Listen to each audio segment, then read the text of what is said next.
West Ham 4, Ipswich 1. What a win. What a 3 points before the international break. And we're going to review it. We're going to break it down step by step, goal by goal, and see exactly how Lopetegui got it right and what we mentioned in our preview against Ipswich and how a few of those things came to fruition. So, yeah, if you enjoy it, make sure to leave a like, subscribe to the channel, and let's get into it. It was a really, really enjoyable afternoon, I'm guessing, for all that went to the stadium or watching online. And yeah, it was just a very dominant performance, which we're not used to. And it also had its ups and downs along the way. But let's start with the lineups because there was a few question marks over who we were going to start. Obviously, Antonio coming in, staying in at striker was a big call. Whether Kudus was going to start, and obviously starting on the left wing yesterday, sorry. The back four was as we kind of expected. He stuck with Guido Rodriguez in midfield as well over Edson Alvarez after he returned. And then Souček and Paqueta made up the other midfield three. So I would say the main two surprises or interesting takes was Antonio starting at striker, which I don't think many fans wanted, and Guido Rodriguez starting over Edson Alvarez after his red card one game ban was finished. So let's look at the stats before we get into the breakdown of the goals, because this is something we are probably not accustomed to as West Ham fans. And yes, we were the ones on the left. So edge possession slightly. I think the first half we had around 62% possession. Second half we kind of dropped off and we're happy to be a bit more compact. Our expected goals of 3.79 to Ipswich is 0.65. 23 shots to their 9. 13 shots on target to their 2. 9 big chances created to their 2. 6 big chances missed to their 2. And yeah, I thought our passing was much better yesterday, much more crisp at moments, especially in the second half. And 13 shots on target is the most amount of shots on target we've had in a Premier League game since Opta were starting to record data. So that just shows how dominant we were and how impressive we were, especially in the second half, which we're going to get into. But we've spoke about West Ham and starting strong and not being a team that starts strong and often conceding early goals. And I don't think many West Ham fans expected to score as quickly as we did within the first minute. So let's break down exactly how that happened. And yeah, obviously Calvin Phillips and Ben Johnson both playing for Ipswich and starting for Ipswich. So a couple of them, they were both involved in a couple of the goals, which we're going to get onto. But this is what Calvin Phillips and the issues we saw with Calvin Phillips and something we flagged in the preview to get after. And this is 38 seconds into the game. Calvin Phillips has a very, very simple pass on here, fails to execute it. Antonio intercepts, and then we pick up possession in this frame here. Souček, which I want to reiterate the importance of what we did yesterday. A lot of the time we were looking to play forward passes quickly and direct when Ipswich were out of shape. One thing we mentioned in the preview was Jack Clark in the screen with Wan-Bissaka here, circled in yellow. He will play almost as the inside forward, so not an out-and-out winger, which allowed Davis to then overlap and provide the width. However, we said in transition and defensively, it's going to leave a lot of spaces on the right-hand side for Bowen to attack. If it was Kudus, whoever drifts out onto that right-hand side.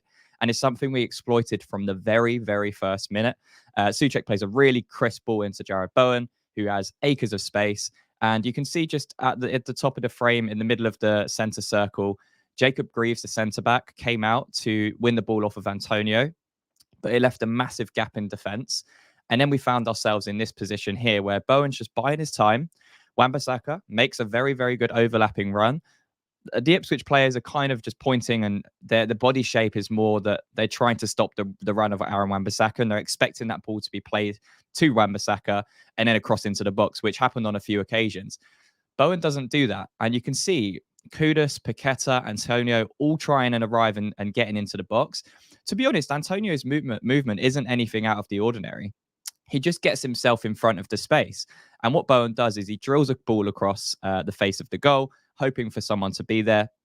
As we mentioned before, Jacob Greaves had already come out in the dotted circle there that you can see. So he's out of position, which vacates the space for Antonio to just jog into. He just gets in front of his man. He doesn't do anything extraordinary. And then we get in this position where he's beat his man to the ball. And with Antonio's pretty much his first touch, he scores. And it's a fantastic finish on his right foot, down low to the keeper's bottom right. And we find ourselves 1-0 up after about 50 seconds, which has to be one of our quickest goals we've ever scored at the London Stadium. And yeah, it just set the tone. Well, it should have set the tone for a really imposing and controlled performance, especially there were moments in the first half where we didn't do that. And obviously we'll get on to Ipswich's goal in a second. But overall, that pattern of play was highlighted a couple of things. Number one, Calvin Phillips is still that liability and he's not good enough to play in that position alone. And if you can isolate him in midfield, not only is he very static, but he doesn't have that crisp sharpness that you need to play in the midfield in the Premier League. Secondly, Jacob Greaves comes out of position, and also Jack Clark, we mentioned inside forward, leaves the space for Aaron Wan-Bissaka, who gets the overlap. And it's a great ball in from Bowen, but it's not. Again, it's this goal was nothing special. It was a good goal. Bowen plays a really nice ball into the box, but again, it's putting it into an area where you're asking for someone to go and attack it. And again, Antonio doesn't particularly go busting a gut to get in front of his man. Kind of just waltzes in there. So it's really, really poor defensively from Ipswich. And I know they would have been absolutely devastated, especially Liam McKenna, to concede that. So one thing we want to say when we're watching West Ham is do not take for granted the lead you've just taken. And again, we've seen it so many times this season. How many early goals have we conceded in the Premier League? And it was nice to change it for a second. You know, we're 1-0 up after a minute. There was kind of a moment in the stadium where everyone's like, okay, we can relax. We're 1-0 up. We can play some football and hopefully take control of the game. That doesn't happen. And again, this goal is so poor defensively, which we want to highlight here. There's a few kind of moving parts. So corner comes in. We can see there Paqueta has his eyes on Liam Delap on the back post. So as the ball's about to come in, Paqueta's very aware of his player. The ball comes into the front post where they're trying to get the flick on to the back post. You can see here, even Paqueta standing still. He's the wrong side of Delap from the first frame. And that was kind of the initiative for Delap to think, okay, I can get the better of you here. You know, mentally, I want this more than you. That's what it came down to. I want this ball more than you. And you can see it here. Delap gets his body in front. Paqueta, you can see here in this movement, he tries to get in front. He's A, very lucky to not give a penalty away, but B, it's just way too easy for Delap to get past him. To be fair to Delap, very nice touch inside, but Paqueta has to do better here. It is not good enough, and it's so easy to get past. And then we get into this position where, okay, who's at fault for this? Because when I was looking back at this, should we get Al closer to Delap to block this? Probably should, but I would say more credit to Delap for taking the shot on. And we, again, mentioned it on a preview. He will take shots, and he is someone that we need to be very careful of because he does have the kind of ball striking ability to cause us some issues. And he just hits it first time. You know, he takes one touch, hits it first time, but he drills it low. And I think that's the key difference. It goes under, I think that's Kilman or Guido's legs. I think it's Kilman. It goes underneath his legs.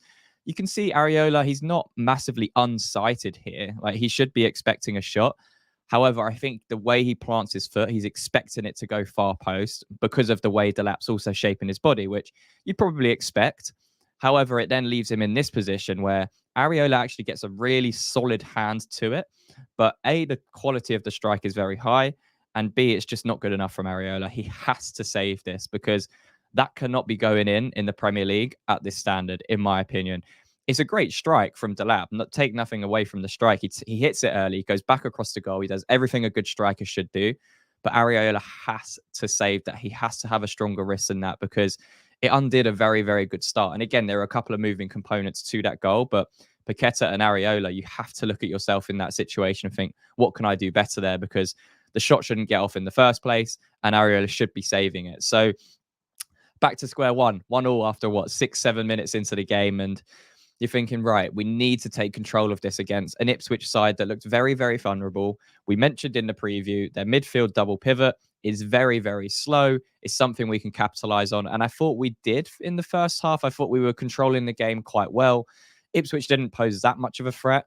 They did from one corner with Jacob Greaves, who should have scored the header, to be honest. And there was one occasion where Liam Delap got the best of Todibo down the outside. But aside from that, Todibo was outstanding. That was the only time I really remember Delap getting the better of him. On the other side, 10 to 15 occasions, Todibo won the one-on-one battle. And yeah, he was immense yesterday against Ipswich. But we lacked that control or, you know, tempoed control. I was kind of standing there watching the game at the London Stadium thinking, we just need to be a bit more crisp with our passes. It's too safe at the moment. It's too lateral. We're not imposing ourselves enough on Ipswich. But we did start to do that towards the end of the first half. And that's where the chances started to come. Obviously, we had some big chances in that half. We actually won the ball with a high press onto Ipswich's goal kick, which I don't know why they were trying to play out in that situation. And Souček, his effort was cleared off the line. But we did get the breakthrough just before half time. And this was such a critical moment for us to get this goal. And I just want to highlight a few things with this goal, because there were a few things that we did very well in the build up to this goal, and a few things we want to highlight from, again, Ipswich, very poor defensively. So it starts off not much danger here. We hit a long ball. Kilman plays a very high ball into, well, targeting Antonio and Paqueta. For Paqueta's kind of criticism in the Ipswich goal, he deserves credit for this goal because he holds up the ball well. He chests it down into an area where Kudus is. Kudus then picks up the ball off of Phillips and challenges it. It goes high in the air. And then we find ourselves in this position where Paqueta picks up the ball on the left and just plays a simple pass into Emerson, who is circled in this frame here. Now, we know Emerson is very good at carrying the ball into situations like this, but look at the midfield pivot of Ipswich with Phillips and Morsey, the captain. That is not good enough. I mean, I don't know what Phillips is really looking at. They're standing very close, but there's no pressure on it. They're just kind of standing still, vacating the area. And Morsey doesn't get close enough either. Again, we mentioned it as a massive threat for us. Their lack of kind of intensity and physicality in midfield. And again, Emerson just waltzes past them. None of them pick him up. He finds himself in this position. Again, Antonio deserves great credit for this goal as well. He drifts off the back of Greaves and just occupies that space onto Davis. And you know, this is one of the best attributes of Antonio, especially that we've seen over the last kind of 8 to 9 years of him being at the football club. Obviously, he started off as a winger, so he naturally wants to get in at that back post onto the fullback because he knows he'll win the header. And that's exactly what he does. He just waits for it to be hung up towards the back post. And Kudus and Souček, they're already on the move forwards, as is Bowen. And Antonio gets so unlucky. This header was fantastic. The power he generates from where the ball came into him, obviously rattles off the bar, goes down. We were appealing if it was in or not. But in this frame as well, you can see Kudus. He is the most alert, and so is Souček to this situation. They're not standing flat-footed. They're wanting to get in and around the box. And one thing with defenders, you do not switch off in this situation. You have to follow the ball in. They don't do that. And look how high Kudus jumps to get to this ball. I think Souček probably would have scored the header anyway, but Kudus outjumps both of them in this situation to head it home and get us the 2-1 lead in the 44th minute. And I mean, yeah, Kudus was very clearly frustrated by what happened last week. I thought his performance was much improved this week. Still areas where he could have improved, but that goal will do him the world of good because you could see the relief and the expression of just, finally, I've got my goal for the season when he celebrated and, got the famous Kudus celebration back again. But very good goal once again. But again, highlighting the poor defensive frailties of Ipswich. And if they're going to stay in the Premier League this season, they have to change that because you cannot go away to Premier League sides and defend the way they did. You will get torn apart in most games. And then you're relying on your home form to keep you up, which isn't impossible, but it makes it a very tough task. So, yeah, again, the midfield pivot of Morsey and Phillips, too static, not dynamic enough.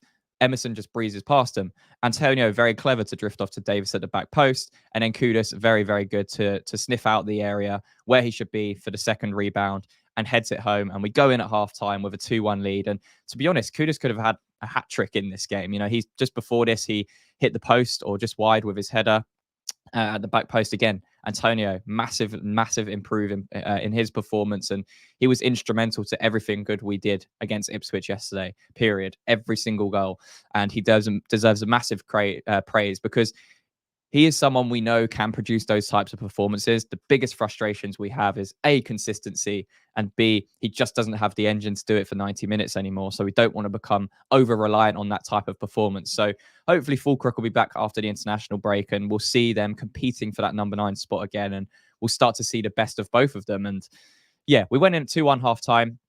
Key points for me were Ipswich were way too poor defensively. Frustrating that we conceded another early goal so easily to Ipswich, but a good reaction. And we controlled most of the game in the first half. There were a couple of opportunities for Ipswich to get the goal, But towards the end of the first half, we started to ramp it up a bit. The intensity came, and that's how the goal came. A little bit of intensity from Emerson injected, and Ipswich were flat-footed, thinking they're going to get to half-time at 1-1. So we go into the second half. You're thinking, right, this is a very good moment for us. We have to capitalize on it. We've just scored. Our tails are up.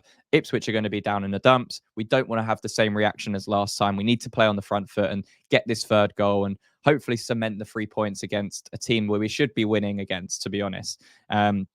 So that's exactly what we do. We're really alert to situations. Again, really poor from Ipswich, which we're going to highlight. But three things to highlight in this clip. So Ben Johnson, who came in obviously for the injured Twanzebe at right back, he plays a really poor pass back to Muric in goal. He kind of lifts a volley, a half volley, all the way back to him. And once again, what we're talking about, being alert, being on the front foot. Antonio's already on his bike. He's already on the way to Muric to close him down, which we'll see in the second frame. But fantastic work from him, but poor from Ben Johnson with the execution of the pass. The second thing I want to highlight is, where is Davis, their left back, in this situation, and where is Jack Clark? And it's exactly what we said in the preview, which I'm so happy we scored from, because Jack Clark's gone into the central area there. So I've highlighted Guido Rodriguez and Jack Clark, who is technically their left winger or left midfielder. And Davis is already past him high up on the left-hand side. He's nowhere near to be seen. And Bowen kind of recognizes that. He plays on that touch line there where the space is. He's waiting for anything to happen. Wan-Bissaka's behind him. He's got Davis. Jack Clark's come way too centrally, which then vacates so much space for us to get into a situation, which we do in a second. Antonio presses, which is fantastic. Muric takes a really dodgy touch, and Antonio's unlucky. He actually 50-50s this with the goalie, and it loops up out towards Jared Bowen on the right-hand side. But fantastic pressing from Antonio, and what we needed in this situation, because if he was just standing still, this is easy control for Muric, and they play out from the back. However, that press from Antonio initially causes this goal. And then we move it on a bit. Two key things. Number one, the dotted circle line on the top right-hand side. That is Davis. That is the left back who we mentioned is going to be almost the overlapping fullback on multiple occasions. And that is exactly what happened. And it's going to vacate space for someone like Jared Bowen to pick up these situations. He then finds himself 1v1 versus Calvin Phillips. And he must have been licking his lips at this situation, because he knows he's got the better of Phillips. He knows he can beat him. And the first thing, the mental thing that Jared Bowen does to kind of get in Calvin Phillips' head in this situation, is he shimmies to come inside where the blue line is, the blue arrow, and Calvin Phillips almost stumbles, and then Bowen takes it down the line. So immediately he's given Phillips something to think about on his left-hand side, but he also knows he can go down the outside. And then we get into this situation here where Bowen has isolated Calvin Phillips 1v1. Jacob Greaves has dropped back into the central defensive position to keep that space occupied. And Davis is there, circled, just coming back into frame, their left back. So that space is there for Bowen to attack. He does it. And the finish is world class. It is a world class finish from Jared Bowen. He comes inside from Calvin Phillips again, way too easily, but the turn was so sharp, and he didn't even need to look up towards where the goal was. And he just places it. He curls it fantastically into the bottom left-hand corner, and the goalkeeper had no chance. And yeah, it was just a world class finish from Jared Bowen, who I was asking to step up in this game, especially in the second half, because I thought the first half he was good. He obviously started the game very well with the assist, but I feel like he was the one that was maybe drifting out of the game a little bit. And, Kudus was more alert and alive. Antonio was more involved in the play. And Bowen was the one of the front three who was less involved. But second half, that is what a captain does. Obviously, he's going to be very disappointed by his exclusion from the England national team over this international break. But I think he responded really well in this game, especially in the second half. And that third goal for us was key. And it was just a world-class finish. And again, highlighted the issues of going away on these big pitches in the Premier League and trying to play that way. You have to be smart about it if you're Ipswich, and you can't be making those mistakes defensively, because, to be honest, a team like West Ham, we will punish that, more often than not. And, they provided us way too many opportunities to punish them from their defensive frailties. So fantastic finish from Bowen.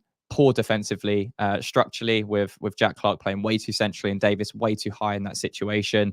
And number 3, Calvin Phillips just cannot play in the Premier League at this level anymore. He just cannot do it unless he's going to be playing in a low block with a midfield free. He can't play in a double midfield pivot. He just can't do it, especially when you're next to someone like Morsey, who again isn't the most agile, isn't the engine to play alongside him. So we were fantastic after this goal. We controlled a lot. They had one moment, which was a big chance, which was Delap at the back post. He drifted off towards Todibo and Wan-Bissaka. Great header down, but Areola made an outstanding save and more than made up for the error in the first half. And yeah, kept it at 3-1.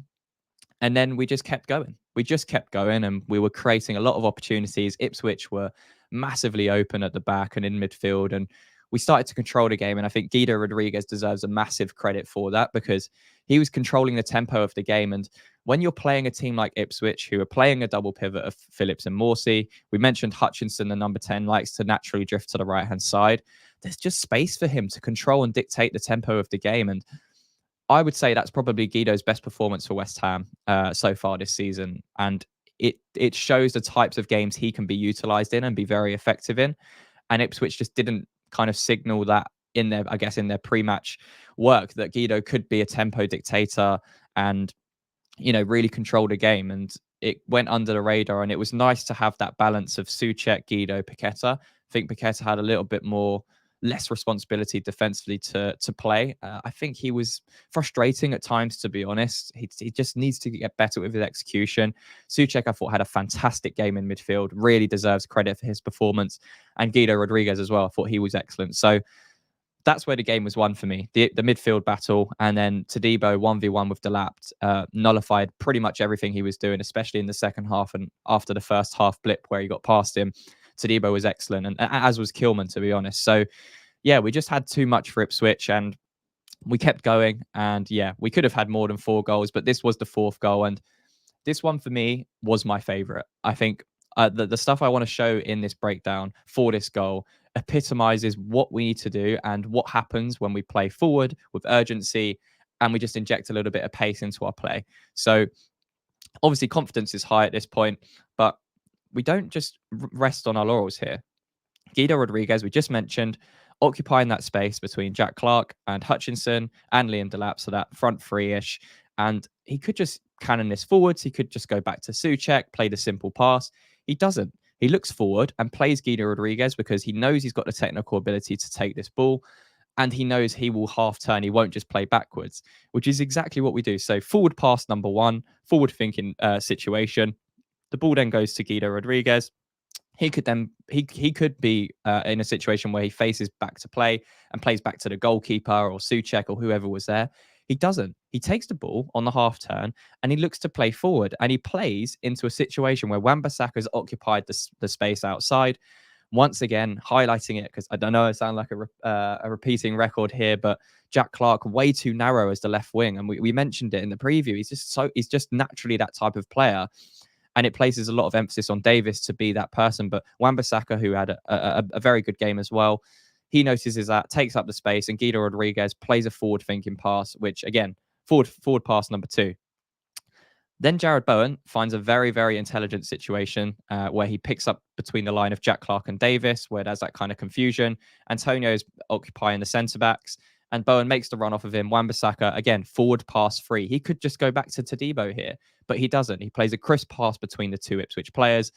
And then Antonio, once again, instrumental, was fantastic. He takes a touch, he swivels, and he plays a left-footed pass into Jared Bowen, and it was just perfectly executed. So, again, forward pass number 4 in this sequence. And you know, we've played four passes forwards in a row, and we find ourselves in this situation. And all of those situations, we could have played a safe pass back, or all of those situations, we're receiving it with back to play and not on the half turn. So that's what I love most about this goal. You can see here, Paqueta, he's occupying the space. You know, the midfield pivot in the middle there of Phillips and Morsey, just not good enough. The space between them is the space between them and the defense is just way too high. We were just killing them on transition, had too much pace for Ipswich, to be honest, which is something we're not used to. And then again, Paqueta and Kudus, they just drift into the back post. And Bowen, we just said he played he just made a world-class finish a minute ago with his goal. This is a world-class assist because he just uses his body. He isolates his man 1v1, and he almost outside of the foot Travellas it. across the box. And again, I don't know if this has gone down as an Antonio assist. I'm not sure if he gets the final touch across, but I'd like to give this to Bowen. So I'm going to give him to Bowen for this review show. And Paqueta and Kudus at the back post there, you can see it's just a simple tap in because the pass is so good. And yeah, Paqueta, we mentioned in a couple of clips before, if we just bring it back, is in this position. So what I like is he's been given the license to get in the box and make something happen in the final third. And then what I like is structurally, we don't have loads of players in the box like we saw against Chelsea. You've got Guido and Souček in the middle of the frame, just outside where Emerson is as well. So we have a nice structural shape if we do lose the ball in this situation. So that was the fourth. That was the final goal of the game. And it capped off a fantastic performance. 4-1 win. Could have been more. Should have been more. But we also could have conceded a couple as well. But so definitely positives to take. I think the players are still, again, there's a lot of pressure that goes on to Lopetegui at the moment. I've said it before, you cannot judge a manager off of 5 or 6 games. It's not fair. It's just absurd. You cannot do it. However, we did mention there were things where he needs to improve. And I think he got it spot on. I think he got it really, really, really well planned against Ipswich. And we nullified their weaknesses a lot. Ipswich were a little bit too reliant on Delap to make him do something or isolate, because Todibo and Delap, they got into a 1v1 foot race a few times throughout the match. And again, Todibo won 90% of those duels. So they're relying on something that isn't likely to happen. And too many of their creative players were quiet in the game, which again came from Guido dictating the play and controlling the tempo. Souček was fantastic. And then yeah, the front three, I think Antonio, when he is that focal point and causing issues like he is, it just frees up the likes of Kudus and Bowen to get into situations like we saw and impose themselves in an attacking sense. So overall, really, really good performance. It's been a long time since we dominated and controlled a game like we did, to be honest. And you know, with the stats we showed you at the start, it's unlikely we'll see those types of stats many more times this season. But very important 3 points going into the international break, and now everyone can kind of just breathe and just relax a little bit, because the pressure was mounting. Of course, it was with the situation, but it was 6-7 games into a Premier League season. There's so much still to play for. And this performance was fantastic against an Ipswich side who'd only lost against Liverpool and City so far. Again, they'd drawn a lot of games, but they picked up a point against Brighton, Villa, and yeah, they've been looking okay. So I think we did a really good job in this game, and you know, massive credit to the players for their reaction. And again, Brentford doesn't look like that much of a bad point after their performance against Wolves yesterday as well. So yeah, to kind of sum this up, my man of the match.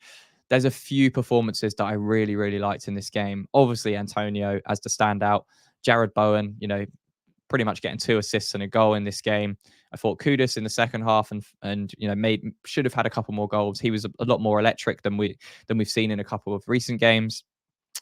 Guido Rodriguez, again, a tempo dictator in midfield, and then Todibo at the back, just an absolute monster in his duels, and you know, just suffocating Delap and not letting him get a sniff, really.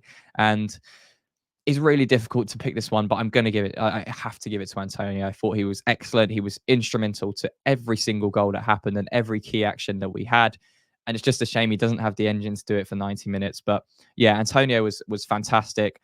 Bowen's a very close second, especially for his second half performance, because he was the difference with his goal and his assist. But yeah, Antonio was crucial in both of those goals, and obviously set the tone with the first opening goal in the first minute. So yeah, I'm going to give it to Antonio. I think he deserves it. He's come under a lot of criticism, including ourselves. You know, he hasn't been good enough. I think the criticism has been warranted, but he played well. He played decent against Brentford, and he's massively stepped up yesterday against Ipswich. So giving it to Antonio.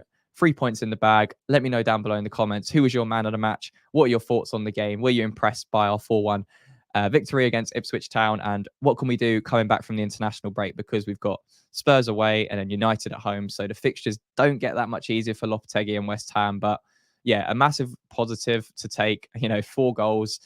Frustrating that we didn't get the clean sheet, but I think the performance was fantastic, and we deserve to praise the players and the manager for the performance. So yeah, we go into the international break with 3 points, which keeps us happy and smiling for the next couple of weeks. And yeah, hopefully we come back and get another 3 points away at Spurs, which would be a fantastic moment for this football club. So yeah, let me know down below in the comments your thoughts. Leave a like on the video if you enjoyed the review. Subscribe to the channel, as that massively helps us out. And yeah, looking forward to seeing all your comments down below. Until the next one, Come on, you Irons.